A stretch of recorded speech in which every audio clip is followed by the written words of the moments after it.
The 60 billion rand lawsuit case sanctioned by over 200 homeowners against 4 major banks will now be heard in March. The litigants will have to move forward without their unaccredited attorney. The way forward, we have another lawyer, a human rights lawyer, who is equally good, who's going to work together with Douglas Shaw in our case. So now the case is going on next month in March. We'll be here again in thousands, because this is one case that involves millions and millions of people across our country, because evictions are vicious, particularly in our country. The attorney who will have to work behind the scenes now says he was overwhelmed.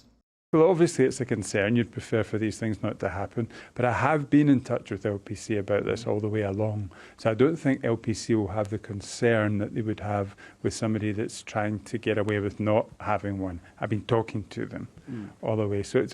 But yeah, banks are often giving me these extra things to do to try and keep me from attacking them. I'm going to make an order that your conduct be investigated by the LPC.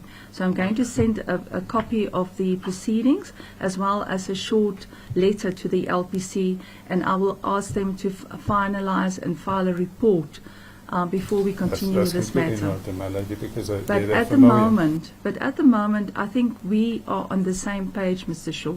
As you stand here, you don't have the requisite certificate, so you cannot continue today. I agree with that, my lady. Yes. And whether you're guilty of an offence, that is something that the LPC needs to decide. Okay, my lady. A new lawyer has just 3 weeks to prepare before the lawsuit hearings scheduled for the last week of March. For Newzroom Afrika on Channel 405, I'm Mhlaba in Johannesburg.